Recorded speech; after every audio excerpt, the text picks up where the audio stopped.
What is going on, everybody? Welcome back to episode 132 of Two Juices Sports News. As always, my name is Garrett here, my co-host. What it do? What it do? This is Jalen Prince.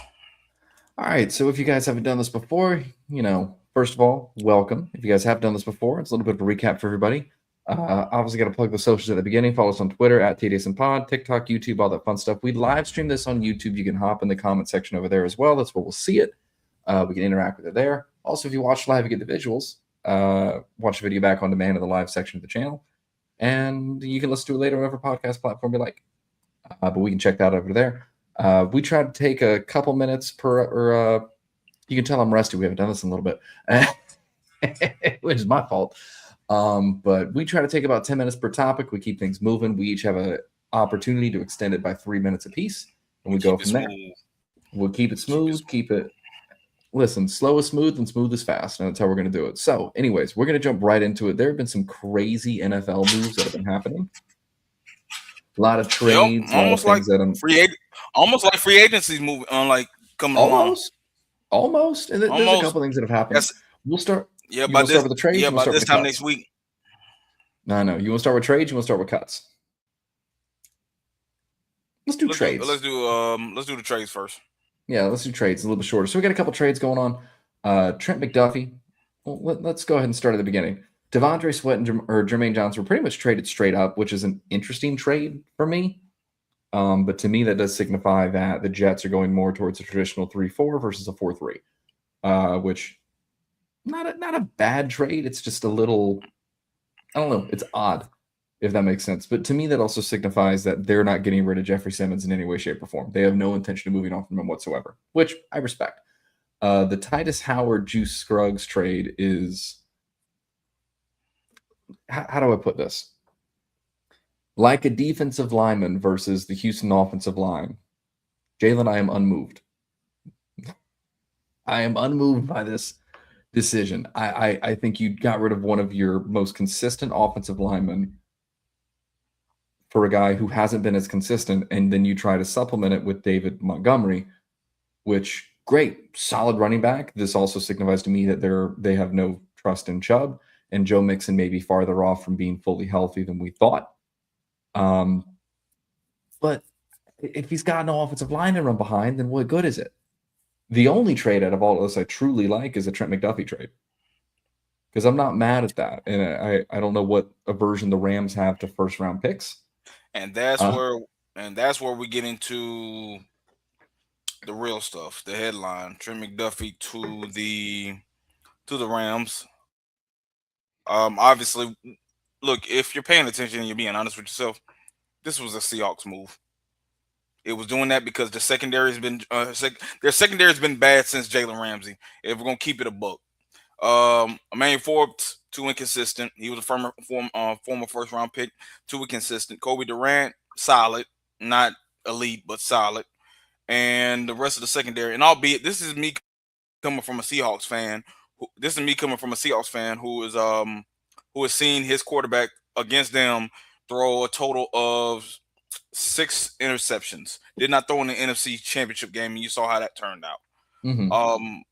Overall, this was a Seattle Seahawks move, primarily because you got, like most teams like to plan and make moves based on who or what's in your division, and then it leads and goes into the rest of the NFL. But this was a big hole that the Rams have had for a long time since Jalen Ramsey, and they needed it. Now, will Trent McDuffie be that guy? They're hoping, because they gave up a lot for him. First round pick, third round pick for next year, 6th round pick and 5th round pick for this year. You gave up a lot to get him. You wonder the direction that the Chiefs are going in. But as far as like with the Rams, look, they think they got that guy. We shall see. On the Chiefs side of things, look, you get an extra first round pick. Mm-hmm. Simply put, it's going to be the 29th pick, but you get an extra pick. And the thing and we'll get into the NFL Combine a little bit later on, but the thing I really want to touch on, this draft is so defensive back heavy, primarily at the cornerback position. I can completely understand why they wanted to go this route. I'm not mad at it. I'm not mad at it at all. That's the only trade I actually like because I feel like it's a win for both teams. And the Jets Titans trade, I mean, kind of like it's all right. Like I don't know if it's a win for both teams, but it's fine. Like it's just kind of an okay trade off. That Houston trade still confuses me. It's early right now because like we haven't got the free agency yet. That's by this time next week. Either there's so many things Um, that can change, but like so many things. right now this confuses me. Heck, the Max Crosby thing is still still the Max Crosby saga is Oh, going to he's gone. continue to until next He's year. gone. The question is where, hopefully Seattle, but the question is where. Well, we know he wants to stay in the West Coast, but the question is where. Who's got the money for him is the question, because that's who's got to take that contract. We can fit that bill. We've already proven it. But You guys anyway, don't want to pay Kenneth Walker for some reason. dog.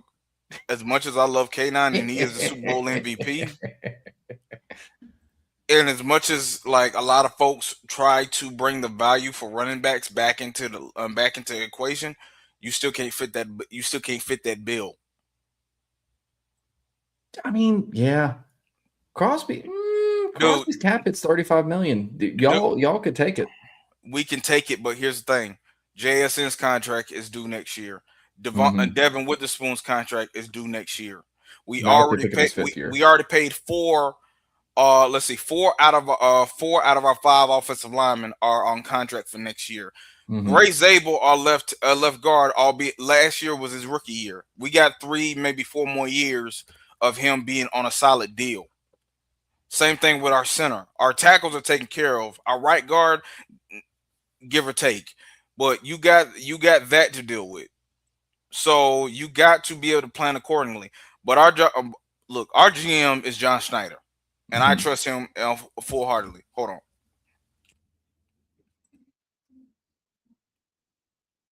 For those of you who are listening to this back, he had to sneeze. Yep, I had a sneeze. But like I said, we got to make moves for the future, and I trust John Mm-hmm. Schneider more than any other person in the NFL outside of with him and Howie Roseman with the Philadelphia Eagles, and maybe the GM for the Chiefs.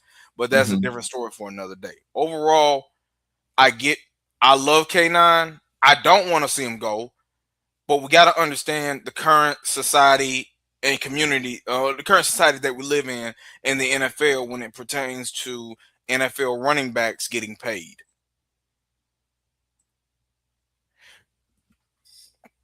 Nah, that's a valid point because, like, we're talking about ETN. Sorry, I get way too in depth in contract things. I was looking at the Jaguars cap because we're currently 16 million over, but we'll be all right. There's a couple moves we can make to fix that immediately. But yeah, it's we'll play if I were the GM another time. Yep. But yeah, like we'll see how that all plays out. The releases though have been interesting. Jawan Taylor being released is interesting, but that's clearly a cap casualty. Will Disley, I mean, all right. Mekhi Becton getting released doesn't really shock me. He never really performed to the level he was supposed to perform at.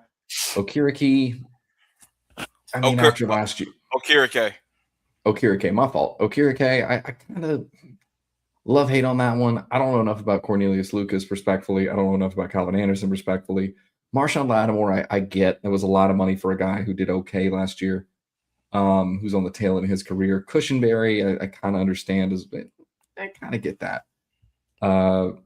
Xavier Woods, I don't know if I fully understand, but I'd have to go back and there's a lot of cuts that happen. Yep. Logan Wilson being released by Dallas. Michael Dana, who I don't know enough about for Kansas City, but I know my buddy can help me out with that one. Antonio Gibson, totally understand that. I'm not going to try to pronounce the center from Washington who got cut. Tyler Biadasz? Biadasz, my fault. Normally I'm better with the names. Graham Glasgow. That one again. There's a couple moves that I feel like they were cap casualties, or they more were like more cap casualties, or they were just aging out and they weren't living up to the contract. So some of that I understand, some of that I don't. Will Disley, I understand. Mm-hmm. Juwan Gary, everybody and their mama understands. You mean Jawan Taylor? Yeah. What did I say? Juwan Gary? Yeah. Juwan Taylor, I understand. Mekhi Becton, he's going back to Philly. I think he needs to go back to Philadelphia. He For needs to go back to sure. Philadelphia. I think I remember when the news broke. The first thing I went to was to the comments, and the comment and like a lot of the comment section had Philadelphia fans say, "Look, just come on home." And Yeah, I'm come like, over "Yeah, here. go back to Philly. Take whatever contract you can get that's reasonable, and go back to Philly." But overall, like the cuts, some of them not surprising. We haven't even talked about like Kyler Murray, Yeah, so and Kyler Murray's he officially got gone? yeah, it's official. He got released. So like we haven't Okay. even mentioned him. Marshall No, Lattimore, he just hasn't panned out to the contract that unlike that was extended. But also he ain't been the same since the Saints. Like let's just keep it a book. Graham Glasgow, yeah, Gal, yeah, I think that's more on the age side of things when they hmm couldn't make a trade, so they had to move on. Tyler Biotis has not panned out as well on the center position. There's going to be a lot of teams that's going to be needing a center because if anything shows the run game is so vastly important that you're going to need a hmm quality center. But the problem with Glasgow, Biotis, and Cushenberry has been injuries, but that's neither Yeah. here nor there. Running backs, it is what it is. Logan Wilson, I think he's going to get picked up because he's still got a lot left in the tank. Wilson will Heck, he get picked might, up heck, for sure. heck, he might go back to Cincinnati because Hey, listen, what again, they about need all the help they can get. straight up one for one swap? Kyler goes down to Miami, Tua goes over to Arizona.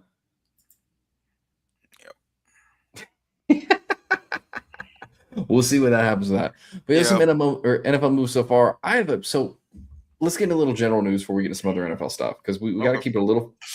Nah, we'll do combine stuff. Let's talk combine. All So we right. got some NFL combine updates, some questions. Before we get to some updates, I have a question for you because the question will take a little bit.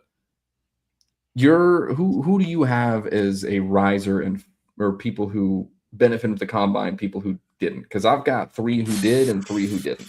Okay. So the three that I got, I don't have three high risers because I wasn't heavy into the draft. But if I had to choose, okay, better yet, I'll keep three that I felt like rolls. Ty Simpson, like Jeremiah Love, Mm-hmm. who we all felt like was going to be a first round draft pick to begin with, but he didn't do like actually scratch that. I'm gonna take him off and just leave him in. The stock did not change. I think it Yeah, just that's like kept him where I he's didn't. at. Yeah, I didn't put So him I on got there Ty for that Simpson reason. and yeah, I'm gonna go Ty Simpson. I'm gonna go Ty Simpson. Okay, the 3 for me were Kenny and Sadiq from Oregon, putting wide receiver speed out there at the tight end position. I got to respect that. Mike Washington Jr., the running back from Arkansas, really impressed at the Senior Bowl and had another really, really, really strong combine showing. And then I wouldn't say he definitely didn't hurt his stock. I don't know if he improved it or not, but I feel comfortable saying D'Angelo Pons. Because, like, yes, he measured small, but he had, what was it, like almost a Okay, 40-inch vertical?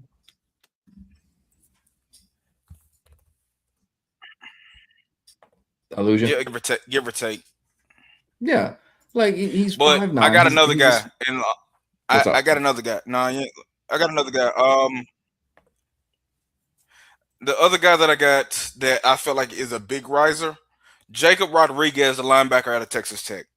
Oh, I for was listening sure. to a podcast that was talking about him, but really for him, dog, if you watch tape, he fits every nature of that because he was the best pure linebacker in college football last year. But now with the combine, for what it did to him, his measurements fit the profile, and what he did on the combine as far as statistics fit the profile. We know Sonny Styles and Sonny Styles is going to be a higher draft pick, and going into the draft, we understand that as far as prospect. But Jacob Mhm. Rodriguez really did him a whole lot, really did himself a whole lot of good with the combine. He measured at 6'1", 231. 40 time was 4.57, 4.6 if you want to round. His jump dog, he had a 38 and a half vertical. That show and his broad jump was 10 to 1. Mhm. That shows the explosiveness. Now, if you want to get him on change of direction, like his 3-cone drill was like 6.9, basically 7 seconds, and short shuttle was 4.2. Yeah. 4.19 if you don't want to round up. Overall, his statistics like his stats from the combine really boosted up his stock to me because I always thought it was going to be either a sneaky late round first round pick or it was early or early day 2. I would say, and yeah, I think that's fair. I think another riser that we don't talk about enough is potentially Caleb Banks. Caleb Banks from Florida had a very, very strong showing at the combine, and he also had a very strong. He had a strong season in general, but it's nice to see Caleb Banks have a very, very strong combine showing. As a Gator fan, I'm a little biased. Who are some losers? And I want to be clear. I don't think that anybody who's about to go to the NFL is necessarily a loser, but the question is more whose stock was hurt by the combine.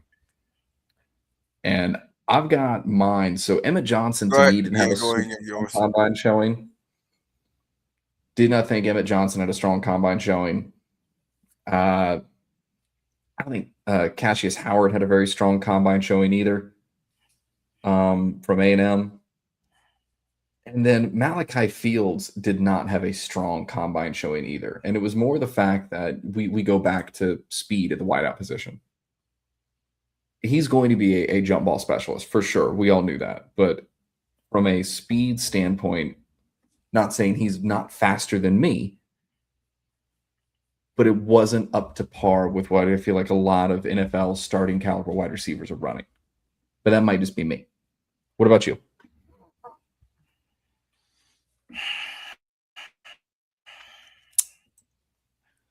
This one is going to be tough because I know somebody that knows this guy. I think a loser I think a loser or person probably gonna hurt just a tad bit, maybe not a whole lot. I gotta go Peter Woods from Clemson. Reason That's fair. being, he didn't participate in the combine in general as far as the combine drills, but he did show up.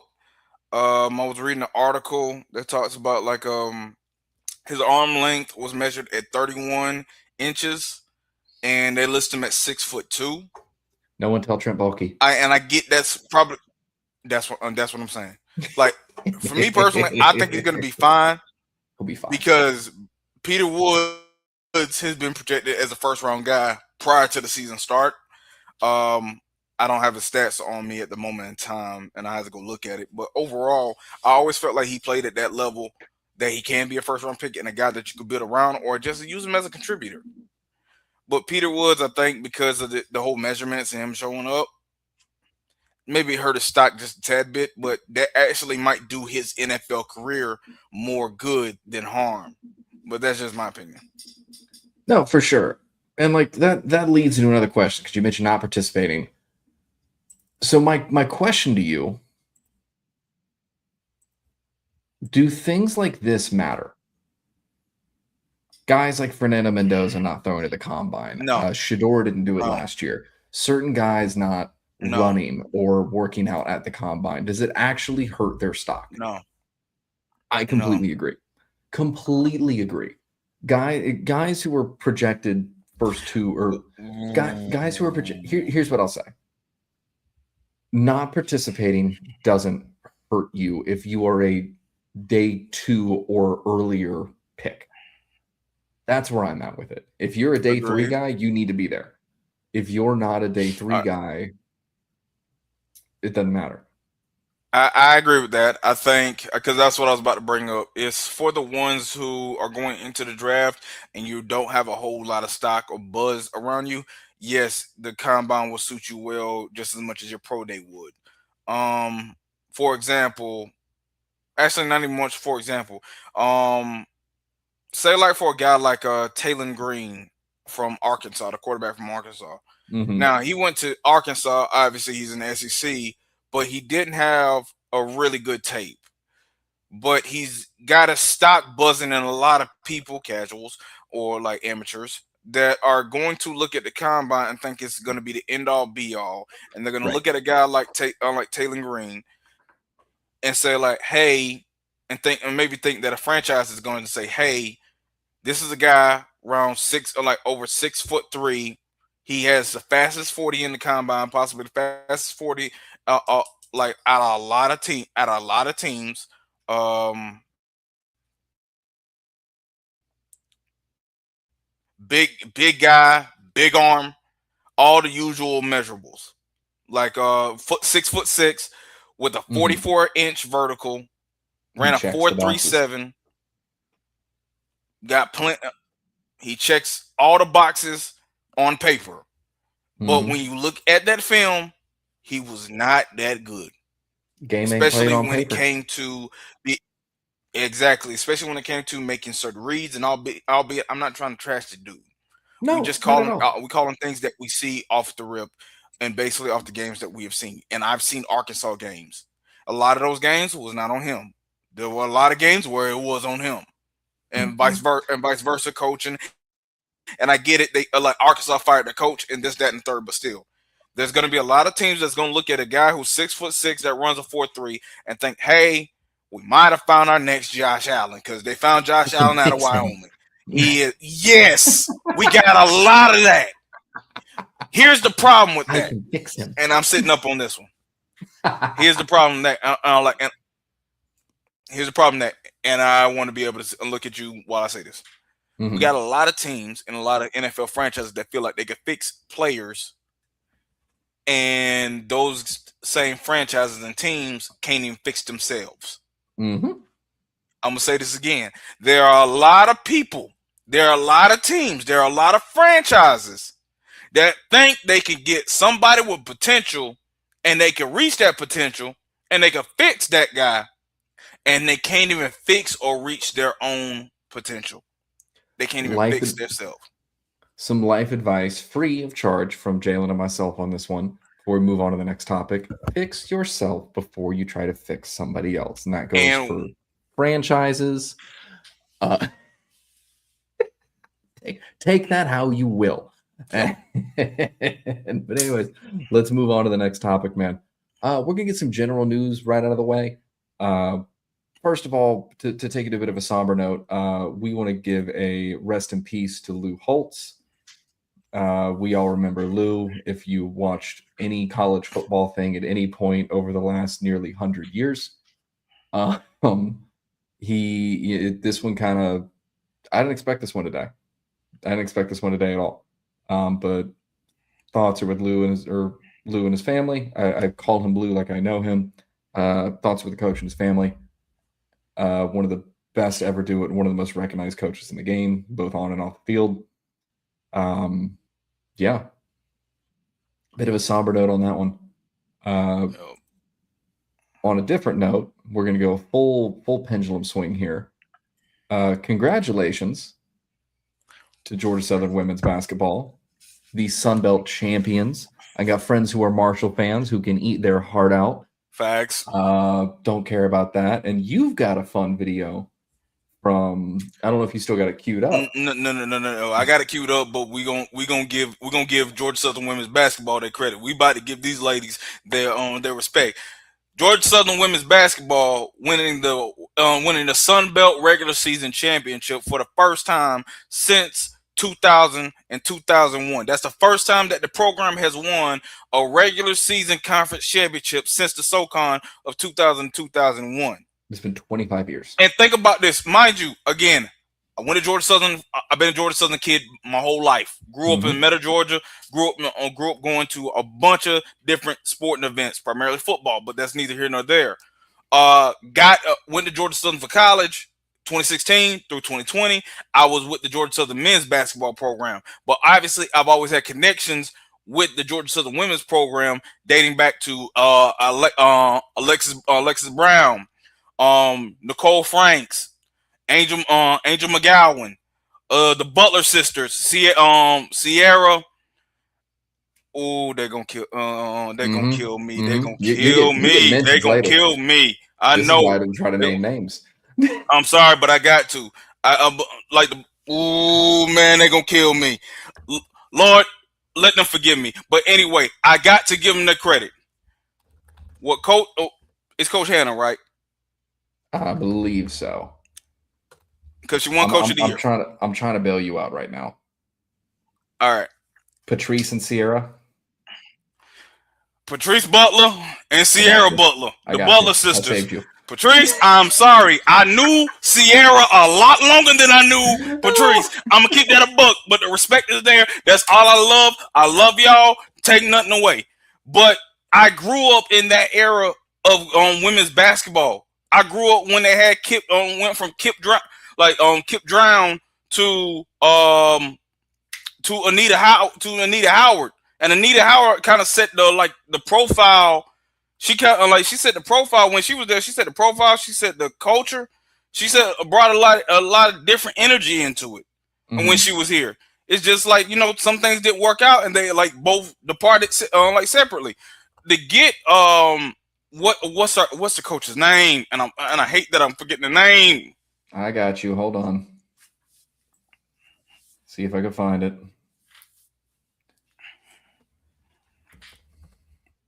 Because I'm with you. I'm blanking, and I apologize. Yeah. Hold on. I got you. Was it Hannah Hayden? Yep. When we got Coach Hayden, because I think we got her out of Coastal Georgia. Because I remember the hire, I was like, we're getting her out of Coastal Georgia. I said, all right.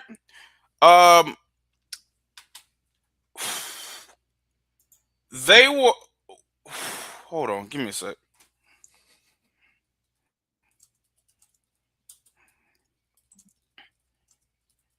What are you pulling up?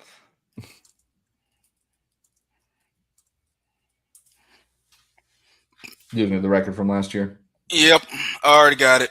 Georgia Southern was 6-12 in conference play last year. They were 16-18 overall. Fast forward to this year. To go from that to the number 1 seed in the conference, and again, my internet want to act slow.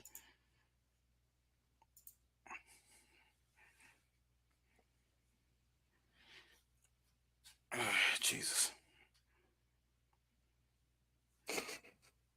Gotta love it. To go from that, to go from 16-18 and 6-12 in the conference play, and to go to 23-6 this season and 16-2 in conference record this year, clinching the number 1 overall seed until you don't find out who you play until Sunday, or technically Saturday, because conference play already started.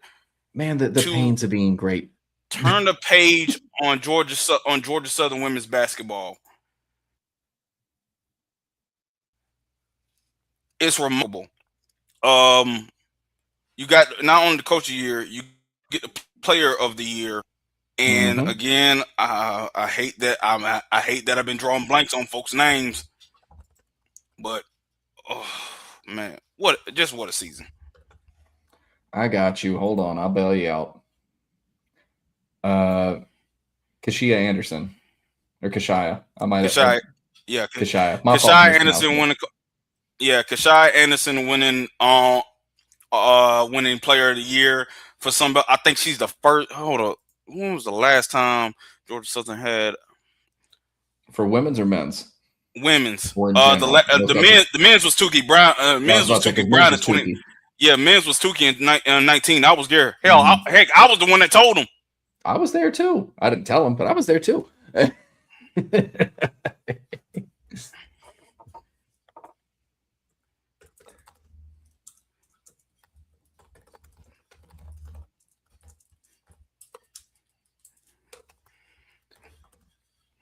Pulling up right now.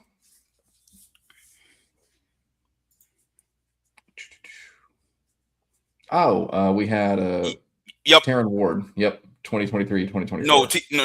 T Ward never won. Yeah, T Ward never won actual conference player of the year. I got you. She was preseason player of the year at the time. Okay, I got you.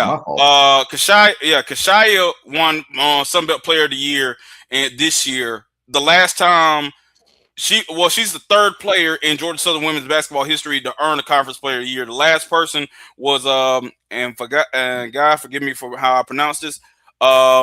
I think it's Philette Blake back in 1987 and 1986 and 87 and 1988 and 89. That was the last time Georgia Southern women's basketball had a conference player of the year. So congratulations to Georgia Southern women's basketball. Congratulations to Coach Hannah Hayden for winning Coach of the Year on Sunbelt Coach of the Year. Congrats to Kashia for winning on Women's Sunbelt Player of the Year. Ladies, and again, Patrice, sorry I forgot your name. Love y'all, and hail Southern. Hail Southern.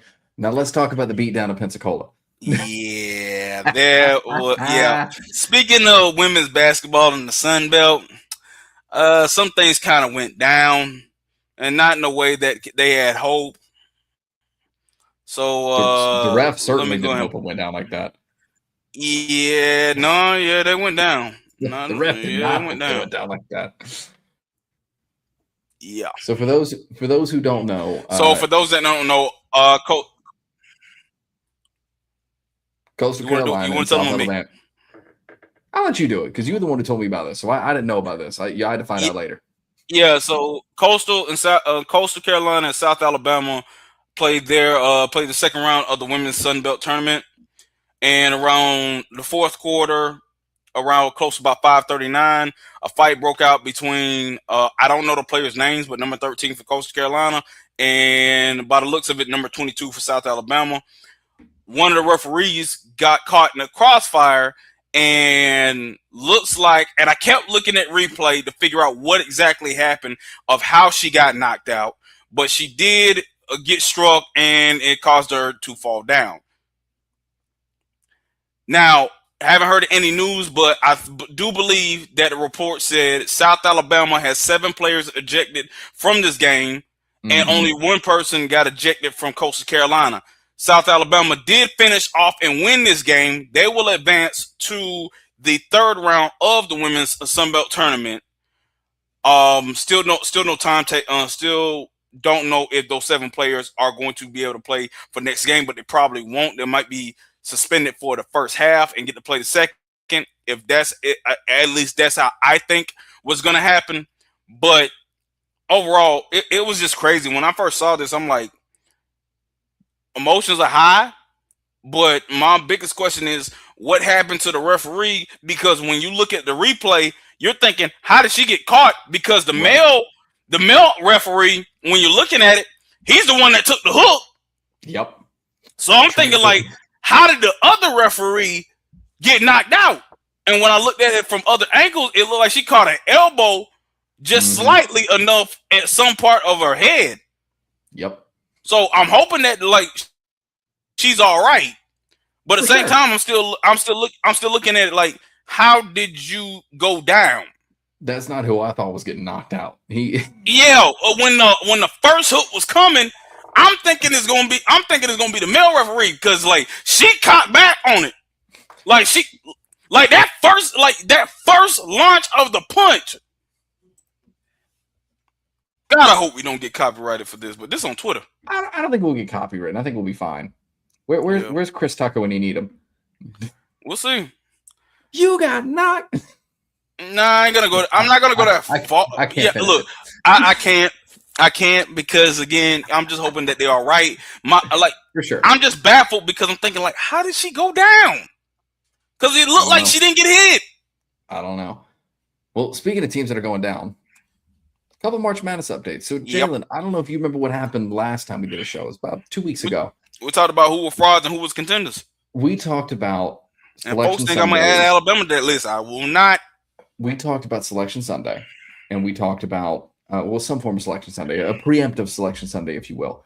We talked about who was going to be a pretender and who was going to be a contender. But I guess more to the fact, like, who of the 4 seeds did we think were going to be pretenders? And Jalen, we were correct. Yep. Hey, did you do this yourself? I did do this myself. Respect. It does not look good. This is why you need to watch on the video format at some point.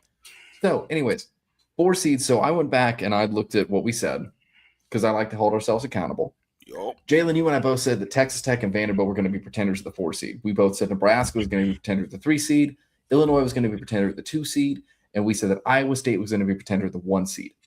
Since we have said that, Iowa State is 0-2, Illinois is 1-2, Nebraska is 1-1, Texas Tech is 1-1, and Vandy's 1-1. And they are currently, if we look at let me see if I can pull this up real quick, see how long it'll take my my computer to do this. If we were to pull up the current standings of everything right now in men's basketball, just let's pull up the rankings just to see where we're sitting at. Duke hasn't moved. Arizona hasn't moved. Michigan hasn't moved. UConn has jumped Florida for some reason. Don't understand that, but whatever. It's fine. We'll see. Iowa State has dropped 2 spots. Houston has dropped 2 spots. Houston might have been one of the teams we were wrong about because I don't know. No, I ain't say much about Houston. No, we didn't say much about Houston. We were nice. I ain't say much about Houston. I respect Houston. Houston almost knocked us off last year. Michigan State's running up. Nebraska's running up. Vandy ain't getting that 4 seed. No. No. Vandy is not getting that 4 seed. What about Nebraska? Nebraska's doing okay. So Nebraska, again, they're up 3 spots in the top 25. But that's because they beat USC and they lost to UCLA. And they got Iowa in 4 days at 5 p.m. So we'll see what happens with all that. I am curious to see how this all plays out. I'm not surprised that we were correct about Iowa State. I think literally the day after we said that they got who they get beat by was Michigan. I think so. Someone yeah. It was Michigan. Yeah, Michigan breaks off Iowa State. Yeah, but like Duke beat Michigan, and I always thought like that's a quad 1 loss. You don't need to knock Michigan for losing to Duke. Yeah, I don't worry about that one. That one's fine. I guess for me, that was again more the fact that like you got I don't knock a 1 seed losing to a 1 seed. Usually. Why am I playing recruiting? Come on now. Rankings. There we go. Now we're rocking. But yeah, Iowa State, since we recorded, they lost to Texas Tech and Arizona. And then they got Arizona State in 3 days as of recording this at 2 p.m. And I think they might lose that too. They are not looking good. They're on the tail end of a couple links. We'll see how this all plays out. Because, yeah, that's right. It was Arizona who beat the brakes off of them shortly after we recorded that. But, yeah, man, I mean, I am curious to see how this all plays out. You had a question for me before we started recording. And to answer your question, if Florida wins out in the SEC tournament, continues to playing, I absolutely think they get a 1 seed. Absolutely think they get a 1 seed. Yeah, the way y'all playing right now, y'all already clinched the SEC regular season championship. Y'all got the 1 seed in the conference. So yeah. But if we were to pull up just the rankings right now, if we were to look at this through week 18, the teams ahead of us are UConn, Michigan, Arizona, and Duke. And I'm fairly certain Arizona, Michigan, Duke, those are automatic number 1 seeds to me. Mm-hmm. UConn. That's UConn's a team that's getting hot at the right time. Yeah, I feel like the tiebreaker is gonna be tricky, especially if both of y'all win this win y'all conference champion, win y'all conference tournament. Now, if one of y'all just win, then like I feel like the one that wins and the other one don't gets that 1 seed for sure. Y'all both out, then now we got another discussion to be had. So I think the Big East standings right now currently sit St. John's and UConn are both top of the conference at 17-2. Nova's 13-5. Seton Hall's 10-9. This is a 2-team race. This is between St. John's and UConn, and I would love for St. John's. Well, I don't know about that. St. John's just got destroyed the last time they played. It was 72-40. So I don't know about that. I don't know about that at all. We still didn't get beat as bad as Arkansas beat Florida, or other way around. Sorry, Florida beat Arkansas 111-77. I love it. Any way we could beat Calipari, I'll take it. Hated him in Kentucky, hate him in Arkansas. All good. We're a team getting hot at the right time. Speaking of Kentucky, we play them next. So, you got anything else you wanted to, man? Nah, bro, that's about it. That's a short one. We got things coming up soon. Drafts are coming, free agency's coming, all kinds of fun things are coming. March Madness is coming. To remind you guys, like Jalen said, we are going to have a bracket again. Winner gets bragging rights. Winner does not get something like the annual fantasy football trophy that I get. I'm going to hide my family's name in there because nobody needs to see that. This will be part of the backdrop going forward, and it will stay here forever because I ain't giving that up. No trophy, no nothing like that. But it's bragging rights and it's fun. So we'll do the tournament challenge again this year. We do it every year. You guys are more than welcome to join. We'll post it on Twitter and we'll pin it and we'll go from there. But thank you guys for listening. We really do appreciate it. If you like the show, you know what to do. Rate 5 stars on whatever podcast platform you listen to. Go follow all the socials, Twitter, YouTube, all that fun stuff. We're doing shorts now. We've done short. I've been busy with work, so I haven't had time to mess around with it. But we're putting out a little bit more content. Hit the bell notification. You can see whenever we're going live, all that fun stuff, and go from there. If you didn't like the show, it's fine. You go your way, we'll go ours. They can't all be winners. We can't always bat 1,000, but we appreciate you giving us a shot for about the last 40, 45 minutes of your life. We can't give it back to you. We would if we could, but we can't. But there's no reason to leave a negative review. You go your way, we'll go ours. It is what it is. We appreciate the time.